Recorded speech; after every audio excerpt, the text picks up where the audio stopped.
Hello, Montreal! Oh. So, yeah, my name is actually Maz Jobrani, and I'm originally from Iran. Thank you. Calm down. You guys are like, whatever, bro, that's your problem. Deal with it. But no, I'm also American. Thank you very much. We're in Canada. You're like, still your problem. Deal with it. No, I'm American. I have the American passport is what I'm trying to say. I have the American passport because, I like to travel. I like to travel because if you only have an Iranian passport, you're not going far. Not a lot of countries that welcome you with open arms these days, right? It's like Syria, Venezuela, and North Korea. That's about it. You're like, Dad, are we going to go to North Korea again for the summer? Yes, son, every summer, North Korea. Until you get your American passport, every summer. You know what's crazy, though? When you get your American passport, it still says where you were born in the passport. So I remember getting my American passport. I was like, woohoo, gonna travel. Open it up, it said, born in Iran. Oh, come on.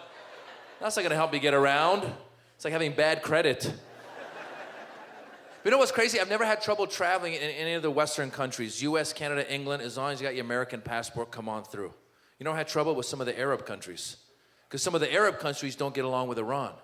Some of the Arab countries don't get along with each other. Yeah, contrary to what some Americans think, the whole area is not one country. Oh no, I've had conversations with these people. Just bomb the whole goddamn, just bomb the goddamn. You try to explain it, but they're different countries. Then just bomb the whole goddamn. Bomb the goddamn. I was doing shows in Kuwait, and I guess Kuwait doesn't get along with Iran. I didn't know this. I was going through passport control, and the guy saw me coming with my American passport. He's like, oh, American, great. Then he opened up, he goes, born in Iran. Wait.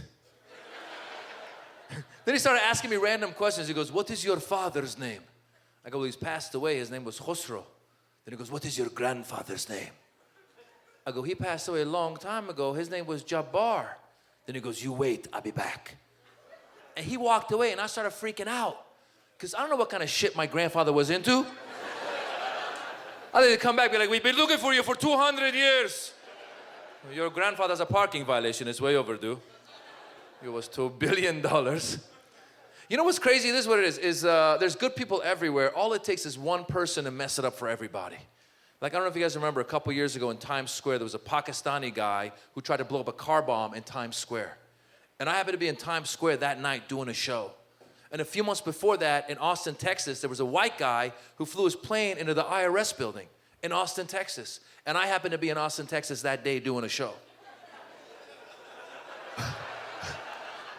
Now, as a Middle Eastern male, when you start showing up around a lot of these activities, you start feeling guilty at one point. I was watching the news, I'm like, am I involved in this shit? I didn't get the memo, what's going on? But the difference is this, anytime a white guy does anything, no white group comes out and tie themselves to that person. Anytime a Middle Eastern or Muslim does something, a white group comes out, ties us to that person, we all start getting profiled. Like when the white guy flew his plane into the IRS building in Austin, Texas, every white group came out. They're like, well, that's one crazy individual. That's a solo act of an individual. When the Pakistani guy tried to blow up a car bomb in Times Square, the Pakistani Taliban came out and took credit for that failed car bombing. Why would you take credit for a failed car bombing? Why would you call a press conference, be like, we just wanted to say, we tried. And furthermore, it is the thought that counts. And in conclusion, win some, lose some. But there's good people everywhere. I love traveling. I encourage people to travel. I've been to the Middle East to do shows a lot, and it's great. Like, I went to Dubai. Dubai was cool. Anyone here been to Dubai? You guys been to Dubai? Anyone? Anyone who's been there will back me up on this. Dubai is obsessed with setting records. With like the tallest building, longest road. Everything is... One guy in Dubai was Maz. Come here, Maz. Come here, Maz, Maz, Maz. My friend, Maz. This is the roundest building in the world. Wallahi, it's very round. Look, I'm gone, I'm back. Very round, this building. He goes, Maz, a circle 360 degrees, this building 362 degrees. I swear to God, wallahi. I swear to God. They have a mall there, one of the biggest malls in the world, the Dubai Mall. It's so big, there's taxis in the mall. Yeah, you're nodding. You know what I'm saying? I was walking, I heard beep, beep. I'm like, what are you doing here? He goes, I'm going to Zara. It's 3 miles out of my way. Zara, out of my way. And the other thing you notice when you travel outside the US, Canada, you go to other countries in the Middle East or like, Latin America stuff, you realize sometimes there's no rules and regulations when it comes to certain things. Like I took my 2-year-old son with me to Dubai and I took him to a playground in Dubai and I realized fast that there's no rules and regulations on these playgrounds. Because I've taken my son to slides all over the US and when you put your 2-year-old on a slide in the US, there are rules and regulations. They've sprayed something on the slide to slow the baby down as he goes down the slide. Not in Dubai. I put my 2-year-old on the side, just, he took off. I went down and go, where's my boy? On the 3rd floor, sir, on the 3rd floor. You take a taxi, you go to Zara, make a left. Yeah.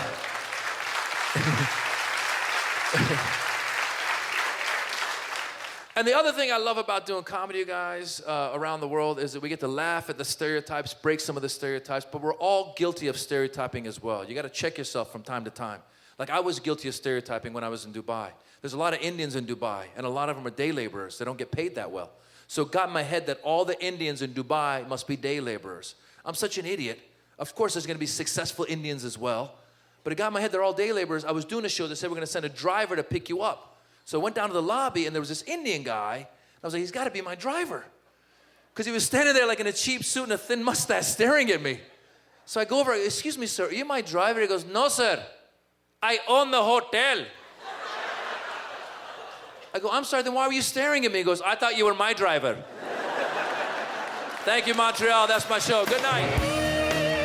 Maz Jobrani, ladies and gentlemen.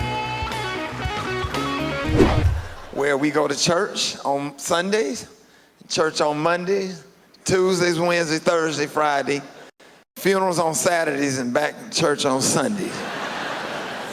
It's like, what do you want to be, Tyler? A basketball player? Really, Tyler? Your family only eats Pop-Tarts. How is that going to work out? You're going to lose energy on the